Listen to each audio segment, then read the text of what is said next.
Hello. Take a good look at me. Look into my eyes. You don't recognize me, do you?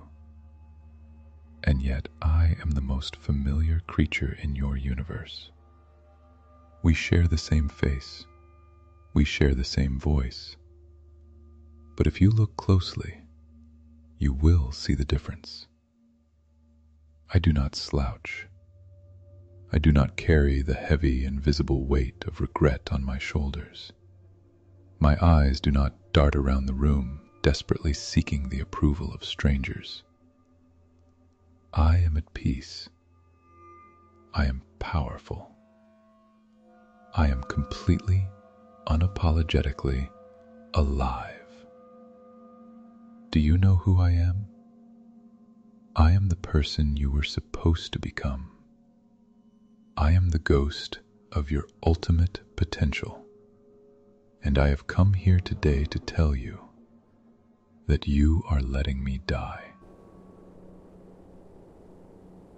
We started in the exact same place, you and I. Do you remember when we were young? Do you remember the fire that used to burn inside our chest? Back then, the world was not a prison. It was a canvas. We had dreams that were so big they frightened the adults around us. We didn't care about being realistic. We didn't care about being safe. We just wanted to soar. But then time passed, and you started making choices. Actually, no. You stopped making choices. You let the world make them for you. When did we split? When did our paths diverge? I can tell you exactly when. It was the first time you felt that quiet, powerful intuition telling you to step forward. And you stepped back instead. It was the day you traded your calling for comfort. In my timeline, I listened to that voice. I took the leap. I fell, I failed, I scraped my knees, I looked like a fool. But I stood back up. And out of that pain, I built a life of absolute freedom. In your timeline, you listened to the crowd. You sought the safety of the herd. You chose to blend in. That was the day you cut off my oxygen. Look at your life right now. Look at it honestly. You are not suffering from a lack of ability.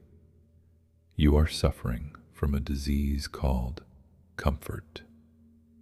You have built a very comfortable cage for yourself.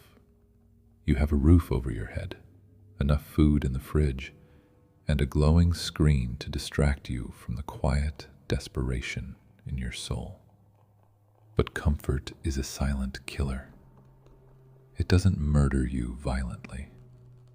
It simply puts your soul to sleep. You wake up, you do work that does not ignite you.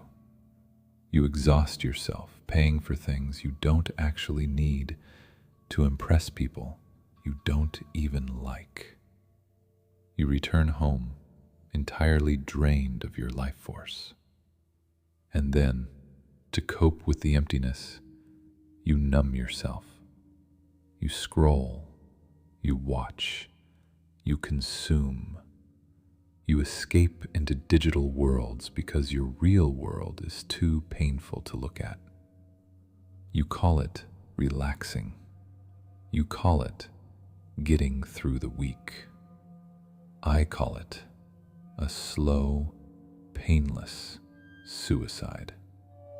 Every time you hit the snooze button on your alarm clock, you are hitting the snooze button on your own life. Every time you choose the easy distraction over the difficult work, you are driving another nail into my coffin. Who are you performing for? Tell me, who are you so afraid of offending? You have spent years wearing masks. You mold yourself into whatever shape the world asks you to be. You want to be the good employee, the perfect friend, the agreeable partner. You nod when you want to scream. You say yes when every cell in your body is screaming no. You are terrified of judgment. You are terrified that if you show them who you truly are, if you chase what you truly want, they will laugh at you. They will leave you. Let me tell you a secret from the other side. They are not thinking about you. They are entirely consumed by their own fears, their own insecurities, their own masks.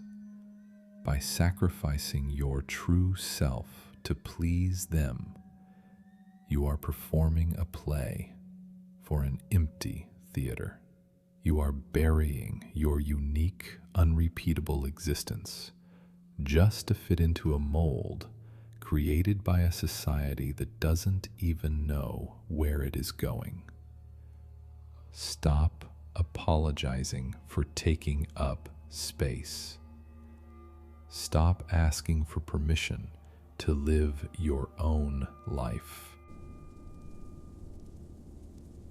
But the greatest lie you tell yourself, the most poisonous illusion of all, is the myth of tomorrow.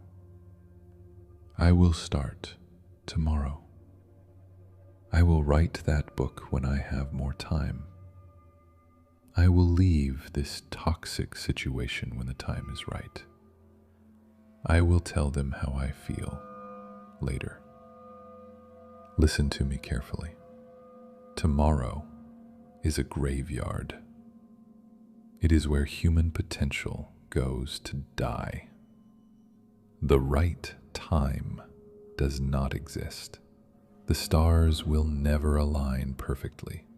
The universe is not going to send you a written invitation to start living. You treat time as if it is infinite. You spend your days as if you have 1,000,000 of them sitting in a bank account. You do not.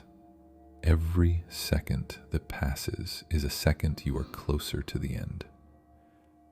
The hourglass is draining, and you cannot flip it back over.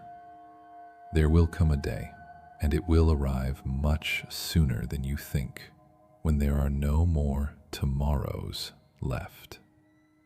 And on that day, you will not think about the money you saved, or the embarrassments you avoided, or the safe choices you made. You will be haunted by me. You will be haunted by the ghost of the person you could have been, the love you could have given, the art you could have created, the life you could have lived. Someone wise once said, "The definition of hell is that on your last day on earth, the person you became meets the person you could have become." I am standing right in front of you. Are we going to shake hands as strangers? Are you going to look at me with tears of absolute regret, knowing you had all the tools, all the talent, all the power, but you simply refused to use them? It is not too late. Look at me. I am bruised. I am fading. I am starving for your action. But I am not dead yet. As long as there is breath in your lungs, the story is not over. You can still rewrite the ending. You can still catch up to me. We can still merge into one. But you must wake up. Not tomorrow. Not next Monday. Right now. In this exact moment. Forgive yourself. Forgive yourself for the wasted years. Forgive yourself for the cowardice. Forgive yourself for the mistakes. That is the past. It is dead. Let it go. But from this second forward, make a vow. Drop the phone. Turn off the noise. Look into the mirror and make a promise to the reflection. Promise that you will stop playing small. Promise that you will do the hard thing. Have the uncomfortable conversation. Take the terrifying risk. Look foolish. Fail spectacularly. Because a life of glorious failures is 1,000 times better than a life of safe, quiet desperation. You are a miracle of the cosmos. You are made of stardust and ancient energy. You were not put on this earth to simply pay bills, scroll through screens, and die. You were put here to experience the fierce, breathtaking depth of existence. Resurrect me. Breathe life back into me. Walk through the fire of your fears and meet me on the other side. Because if you don't, when your heart finally stops beating, both of us will die. And the tragedy will be that neither of us ever truly lived. Wake up. Please, wake